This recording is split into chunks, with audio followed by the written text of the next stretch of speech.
Hey fellow tennis nerds, I hope all is well.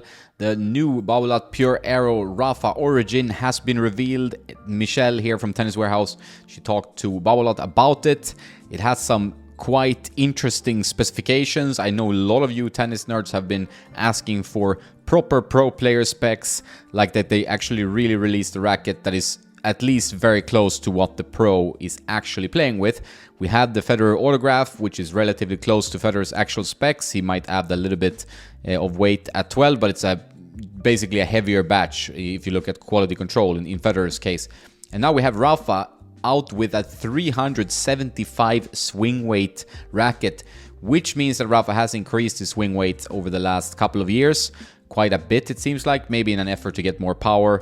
I recently did a video where I measured Rafa's racket from 2009, and that was a high swing weight, close to 360, but still not this high. So he's been adding a little bit more weight up in the top of the racket, it seems like, if he's playing with this spec. So the swing weight that I've seen on his racket is 338 unstrung, and you add about 30 points, but with his stick gauge it gets up to 375 approx. So they're actually releasing his specs, and it's a 317 grams unstrung racket, 33 centimeter balance. So you add the strings, it's gonna have 34 centimeter, meaning even balance. 60-19 pattern, nothing weird there. As you might know, this is the mold of the Aero Pro Drive Original, the first racket they made specifically for Rafa, and it has no cortex or any kind of dampening material.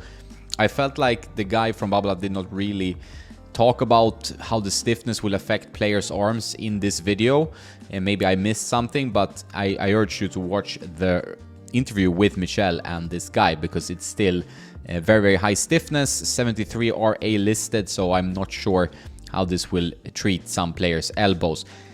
Doesn't really matter in my opinion. I think this racket is just way too high of a spec for anyone besides Rafa Nadal to play with. I was never a huge fan of releasing the actual specs. I think releasing the mold and then letting players customize it is fine, but I think it should have a pretty standard spec, because also with quality control, if you have the listed spec being this heavy, you're going to have some real whoppers of rackets, because they're not going to match these to the gram. So yeah, I just find it a little bit of an odd decision, although I have been asking that they are more transparent with specifications, and I think this part of it is very good, so I applaud that.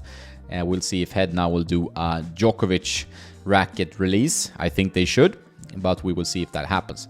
For you players who want to play with this design, I know there will be many polarized comments about the design. It's very funky, very 80s, very pink. Rafa definitely approved this one, although he did play with it for a while in the beginning of the season and then went back to his old cosmetic, which I personally prefer, but I haven't held this racket in my hand, so I can't really say.